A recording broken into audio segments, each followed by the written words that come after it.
Hello వివాస్, welcome to our channel. నేను చరణ్ పరి. మాజీ మంత్రి పేరుని నాని ఉన్నట్టుండి ఫ్లైట్ ఫిరాయించాడు. ఒక కొత్త ట్విస్ట్ ఇచ్చాడు అనమాట. జగన్ మీదనే ఆయన కామెంట్లు చేయడం మొదలుపెట్టాడు. ఏం జరుగుతుంది, పార్టీలో ఆయనకు ప్రాధాన్యత తగ్గిందా, లేక పార్టీ మారాలనుకుంటున్నాడా, ఏంటి అసలు ఆయన ఏం కామెంట్లు చేశాడు, ఇంకా ఏం చెప్తున్నాడో ఒకసారి మనం గమనిద్దాం. నిన్న ఒక ఛానల్లో ఆయన ఇంటర్వ్యూ ఇవ్వడం జరిగింది, ఒక ప్రముఖ జర్నలిస్ట్కి. సో ఆ ఇంటర్వ్యూలో కొన్ని వ్యాఖ్యలు చేశారనమాట. ఆ వ్యాఖ్యలు చాలా ఇంట్రెస్టింగ్గా ఉన్నాయన్నమాట. ఆయన వైఎస్ఆర్సీపీలో చాలా కీలకమైన నేతగా ఉన్నారు. గతంలో ప్రభుత్వంలో మంత్రిగా పదవి కూడా నిర్వర్తించారు. ఆ క్రమంలో ఆయన ఎప్పుడు తన మంత్రిత్వ శాఖకు సంబంధించిన ప్రెస్ మీట్లు పెట్టిన దాఖలాలు లేవు, కానీ ఎక్కువగా పవన్ కళ్యాణ్కి సంబంధించిన ప్రెస్ మీట్లు అయితే పెడుతూ ఉంటాడనమాట. ఏదైనా పవన్ కళ్యాణ్ వ్యాఖ్యానించినప్పుడు ఆయన తిట్టడం కోసమో, ఆయన అది ఇది అని చెప్పి ఆయన భార్య బిడ్డల మీద, ఆయన కుటుంబం మీద ఏదో ఒక వ్యాఖ్యలు చేయడం కోసం ఆయన వచ్చి వాగుతూ ఉంటాడు. సో ఇట్లాంటి పరిస్థితుల్లో ఆయన మంత్రిత్వ శాఖను కూడా పెద్దగా పట్టించుకున్న దాఖలాలు లేవు. ఆయన మంత్రిత్వ శాఖకు సంబంధించి ఏం అభివృద్ధి చేశాడో కూడా ఆయన ఎప్పుడు చెప్పుకున్నది లేదు. సో తర్వాత గవర్నమెంట్ దిగిపోయింది, ఓడిపోయారు. సో ఓడిపోయిన తర్వాత ఇప్పుడు చాలా రోజులకు ఆయన బయటకు వచ్చారనమాట. నిజానికి పవన్ కళ్యాణ్ గెలుపు విషయంలో ఆయన సవాల్ కూడా చేశారు. సో ఆ సవాల్ మొత్తానికి వీగిపోయినట్టే. ఇప్పుడు బయటకు వచ్చి ఇప్పుడు ఇంటర్వ్యూ ఇవ్వడంతో ఆయన అనేక విషయాల్ని చెప్పడం జరిగింది. ఇందులో ఆయన చెప్పింది ఏంటంటే, సీఎం జగన్మోహన్ రెడ్డి ఎమ్మెల్యేలకు అనుకూలంగా ఉండలేదు, ఎమ్మెల్యేలకు అనుకూలంగా ఆయన సీఎంఓని నడపలేదు అని చెప్పి పెద్ద ట్విస్ట్ ఇచ్చారు. సో మంత్రులు కావచ్చు, ఎమ్మెల్యేలు కావచ్చు, ఎవరైతే నాయకులు ఉన్నారో వీళ్ళకు అనుకూలంగా సీఎంఓ లేదు, జగన్మోహన్ రెడ్డి ఆయన ఆఫీస్ లేదు అని చెప్పేసి ఖరాఖండిగా చెప్పేస్తారు. 5 ఏళ్ళు ఆయన కింద వీళ్ళు పార్టీ క్యాడర్గా ఉండి, క్యాబినెట్గా ఉండి, వీళ్ళు పరిపాలనలో ఆయన సలహాలతోటో లేదా వీళ్ళు ఇచ్చిన ఏవైతే ప్రణాళికలు ఉంటాయో ఆ ప్రణాళికలతోటో అభివృద్ధి చేయాల్సిన అవసరం ఉంటే అదంతా వదిలేసి ఆ 5 సంవత్సరాలు గడిచిపోయిన తర్వాత ఇప్పుడు సీఎంఓ మాకు అనుకూలంగా లేదని చెప్పి చేతులు చూపిస్తే ఏంటి అర్థం? ఒట్టి చేతులు చూపిస్తే ఏం మిగులుతుంది ఇంకా? సో ఇది ఇప్పుడు చెప్పాల్సిన విషయం కాదు, ఎప్పుడో చెప్పుంటే బాగుండేది. ఎందుకంటే అన్నీ కుంటుపడిన తర్వాత ఇప్పుడు ఏం ఉపయోగం? కాకపోతే ఇక గమనించాల్సింది ఏంటంటే, ఆయన ఇలా చెప్పడం వల్ల అక్కడ ఇంటర్నల్గా ఏం జరిగింది అయితే, జగన్ మొదటి నుంచి కూడా ఆయన మీద ఒక విమర్శ ఉంది. కనీసం ఎమ్మెల్యేలకి, మంత్రులకి కూడా ఆయన అపాయింట్మెంట్ ఇవ్వడు, కనీసం వాళ్ళని కలవడు, వాళ్ళ ఒపీనియన్స్ కూడా ఆయన తీసుకోడు అంటూ గతం నుంచి కూడా అనేక విమర్శలు ఆయన మీద ఉన్నాయి. అయితే అవి కేవలం విమర్శలు కాదు, అవి నిజాలే అని చెప్పేసి ఈ వ్యాఖ్యల వల్ల ప్రూవ్ అవుతుంది అనమాట ఈయన చెప్పడంతో. సో ఇలాంటి ప్రూవ్డ్ వ్యాఖ్యలు ఆయన చేశాడు. దీంతో పాటు మరికొంత కూడా జగన్ విధానాల వల్ల పార్టీ క్యాడర్ నష్టపోయింది, పార్టీ అనుచరులు, అనుయాయులు నష్టపోయారు, కానీ ప్రజలు నష్టపోలేదు అని చెప్పేసి ఆయన ఒక వింత వాదన తీసుకొచ్చారు. ఆయన చెప్పడం ఏంటంటే, మేము టెండర్లు వేయకపోవడం వల్ల రోడ్లు కావచ్చు, బిల్డింగ్స్, స్కూల్ బిల్డింగ్స్ కావచ్చు, ఇట్లాంటివి కొన్ని టెండర్లు వేయకపోవడం వల్ల పార్టీకి సంబంధించి ఎవరైతే సపోర్ట్ చేస్తూ వచ్చారో కాంట్రాక్టర్లు కావచ్చు, లేదా పార్టీకి సంబంధించి టెండర్లు తీసుకునే వాళ్ళు కావచ్చు, ఎవరైతే ఉన్నారో వీళ్ళంతా నష్టపోయారు, పార్టీ క్యాడర్ వాళ్ళు డబ్బులు చేసుకోవడానికి అవకాశం లేకుండా పోయింది అని చెప్పడం జరిగింది. అదొకటే కాకుండా నిజానికి గమనిస్తే పార్టీ ఇప్పుడు లోకల్ లెవెల్లో, ఇప్పుడు పంచాయతీ లెవెల్లో పార్టీకి సంబంధించి ఒకవేళ ఆ పంచాయతీలో వైసీపీ పార్టీయే కానీ వచ్చి ఉంటే ఆ పార్టీకి సంబంధించి పంచాయతీ కార్యక్రమాలు చాలా చేసినవి ఉన్నాయి, చాలా ఖర్చు పెట్టినవి కూడా ఉన్నాయి.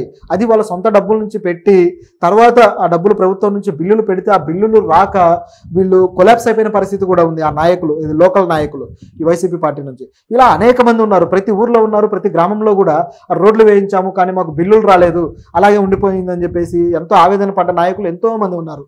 ఈ నాయకులు తిరిగి మళ్ళీ తనను ఎలా గెలిపిస్తారని మరి జగన్ అనుకున్నారో తెలియదు, కానీ వీళ్ళు నష్టపోయారు, సో వీళ్ళే పార్టీకి దెబ్బేశారని కూడా కనిపిస్తూనే ఉందన్నమాట. సో ఈయన వ్యాఖ్యలు అయితే పాక్షికంగా మాత్రమే నిజం, పూర్తిగా కాదు. ఎందుకంటే ఈ నాయకులు అంటే లోకల్ లెవెల్లో నాయకులు, పార్టీ క్యాడరు, అలాగే ఈ టెండర్లు కావచ్చు, ఈ ఎవరైతే కమిషన్లు తీసుకునే వాళ్ళు కావచ్చు, వీళ్ళంతా నష్టపోయిన మాట వాస్తవమే. అయితే ప్రజలు నష్టపోలేదన్న మాత్రం తప్పు. ప్రజలు కూడా చాలా నష్టపోయారు, ఇది నిజం. అంటే ప్రజలకు డబ్బులు ఇచ్చేసాము, ప్రజలు బాగానే ఉన్నారు కదా అని ఈజీగా అనేది వచ్చేమో వీళ్ళు, కానీ అది నిజం కాదు. ఎందుకంటే ముఖ్యంగా ఇసుక విధానం తీసుకురావడం వల్ల మొట్టమొదటిగా భవన నిర్మాణ కార్మికులు లక్షల మంది రోడ్ల మీదకి వచ్చారు. ఇది ఒక అసంఘటిత రంగం, సంఘటిత రంగం కాదు. ఈ అసంఘటిత రంగంలో ఎంప్లాయ్మెంట్ ఎలా ఉంటుంది అంటే, కొన్ని రోజులు ఉంటుంది, కొన్ని రోజులు ఉండదు. వీళ్ళకి ఒక సరైన ఇప్పుడు గవర్నమెంట్ ఎంప్లాయీస్కి ఉన్నట్టుగా ఐడి కార్డ్స్ కానీ ఏవి ఉండవు, వీళ్ళకేం పెన్షన్లు ఉండవు, ఏమీ ఉండవు. పని చేసుకోవాలి, బతకాలి, కానీ పని అనేది ఒక గ్యారంటీ ఉంటుంది వాళ్ళకి. అంటే నెలలో ఇన్ని రోజులు పని ఉంటుంది, చేసుకుంటాం, తర్వాత మళ్ళీ ఇంకొక చోట ఇట్లా వాళ్ళు, అది కూడా వాళ్ళు వలస కూలీలాగా ఒక ప్రాంతం నుంచి ఇంకో ప్రాంతానికి వెళ్ళి చేస్తుంటారు. ఒక రాష్ట్రానికి కూడా, వేరే రాష్ట్రానికి కూడా వెళ్ళాల్సిన పరిస్థితి ఉంటుంది. సో అలా ఇవి వలస కూలీలాగా చేసుకుంటున్న వీళ్ళకి ఈ ఇసుక విధానం వల్ల మన రాష్ట్రంలో చాలా పెద్ద దెబ్బపడి వాళ్ళ సొంత గ్రామాల్లో పనులు లేకపోయి ఎటు పోవాలో అర్థం కాని పరిస్థితి ఏర్పడింది అనమాట. ఇది నిజం.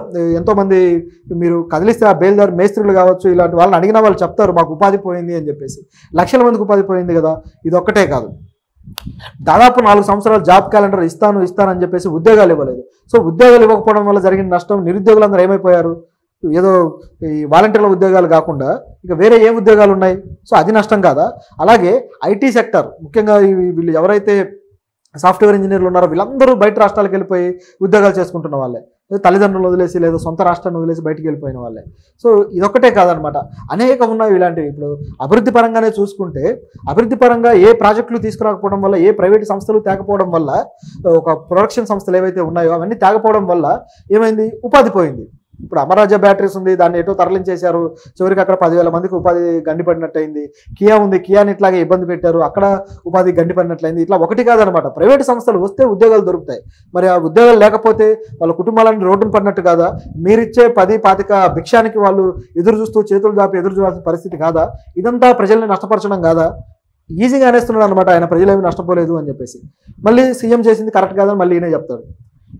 సమస్యల్ని సీఎం దాకా తీసుకువెళ్ళే యాక్సెస్ మాకు లేదు, మేము రీచ్ అవ్వలేకపోయామని ఈయనే అంటాడు, మళ్ళీ ప్రజలకు నష్టం జరగలేదంటాడు. సో అన్నీ ఈయన చెప్తున్నాడు అనమాట. ఈయన విధానం ఇలా ఉంది, ఈయన మాట్లాడే పద్ధతి చూస్తుంటే. సో ఇది కరెక్ట్ అయిన పద్ధతి ఏం కాదు. వాళ్ళు ఇంకా రియలైజ్ అవ్వలేదన్నమాట. ఇంకా ఎప్పటికి రియలైజ్ అవుతారో తెలియదు. నాయకుడు అలాగే ఉన్నారు, తర్వాత వీళ్ళు కార్యకర్తలు అలాగే ఉన్నారు, క్యాడర్ అలాగే ఉన్నారు. మరి ఎప్పుడు రియలైజ్ అవుతారో తెలియదు. చూస్తుంటే ఏమో కేసులు ఒకరి మీద ఒకరి కేసులన్నీ జరుగుతూ వస్తున్నాయి, వాళ్ళు చేసిన అకృత్యాలన్నిటి మీద కేసులు పెడుతూ వస్తున్నారు. మరి ఇవన్నీ అయితే మరి పేరుని నాని మరి తర్వాత ఇక ప్రత్యక్ష రాజకీయాల్లో ఉంటారా, కేవలం ఈ ఇంటర్వ్యూలతోనే గడిపేస్తారా కూడా తెలియదు. ఎందుకంటే ఆయన ఛాలెంజ్ చేశారు పవన్ కళ్యాణ్ మీద రాజకీయాలకు సంబంధించి. ఒకవేళ ఆయన వస్తే మాత్రం నేను రాజకీయాలకే విరామం ఇస్తా ఉన్నట్టుగా ఆయన చెప్పడం జరిగింది. అయితే ఇవన్నీ అయిపోయాయి. మరి ఇప్పుడు ఆయన బయటకు వచ్చి వ్యాఖ్యలన్నీ చేయడం జరిగింది. సో ఈ వ్యాఖ్యలకైతే చాలా ప్రాధాన్యత ఇవ్వాల్సిన అవసరం కూడా ఉంది. ఎందుకంటే తన పార్టీ నుంచే జగన్ ఇప్పుడు ఇట్లాంటి వ్యతిరేకత ఎదుర్కొంటున్నారు అంటే ఆయన చేసిన విషయాలన్నీ కూడా ఎంత రాంగ్గా వెళ్ళాయో, ఎలాంటి ట్రీట్మెంట్లో ఆయన ఎమ్మెల్యేలను కానీ మినిస్టర్లను కానీ చూశారో అనేది ఇప్పుడు అర్థమవుతూ వస్తుంది. అయితే తర్వాత ఇప్పుడు ఓడిపోయిన తర్వాత ఆయన తప్పు తెలుసుకొని డోర్లు ఓపెన్ చేసి పెట్టారు, ఎవరైనా రావచ్చు, ఎవరైనా తమ సమస్యలను చెప్పుకోవచ్చు అని చెప్పడం జరిగింది. తర్వాత ఇప్పుడు మినిస్టర్లు కానీ ఈ క్యాడర్ కానీ మాజీ మినిస్టర్లు వీళ్ళ క్యాడర్ కానీ వీళ్ళందరూ వెళ్ళడము, కార్యకర్తలు కూడా వెళ్ళి ఆయనకు సమస్యలు చెప్పడము, ఇది అని చెప్పి వివరించడం మనం గతం నుంచి చూస్తూనే ఉన్నాం, గత కొద్ది రోజుల నుంచి. ఈ మార్పు ఏదో ముందే ఉండుంటే బాగుండేది అనమాట. ఏం చెప్పడం కూడా అదే. సో జరగాల్సిన నష్టం ఏదో జరిగింది. ఇంకా ఎంతమంది మినిస్టర్లు బయటకు వస్తారో, ఎంతమంది ఆయన విధి విధానాల మీద, అక్కడ జరిగిన తప్పుల మీద వాళ్ళ వ్యాఖ్యలు చేస్తారో మరి చూడాలి. అది చేస్తే కూడా చాలా మంచిదే. అయితే వీళ్ళు ఇంటర్నల్గా వీళ్ళకి ఏమైనా ఉద్దేశం ఉందన్న డౌట్ కూడా వస్తుంది. అదే ఇది ఒక బీజం లాంటిది అనమాట. మొదటగా ఒక రాయేసి తర్వాత దాన్ని పెంచుకుంటూ వెళ్ళి సో ఆ మనస్పర్ధలతోటి వేరే పార్టీలోకి షిఫ్ట్ అయ్యే అవకాశాలు ఇలాంటివన్నీ వెతుక్కుంటూ ఉంటారనమాట నాయకులు. ఇప్పుడు చూసాం తెలంగాణలో కూడా, ఇప్పుడు నిన్ననే ఒక నాయకుడు తిరిగి మళ్ళీ ఈ కాంగ్రెస్లోకి రావడం జరిగింది. నేను ప్రజల కోసం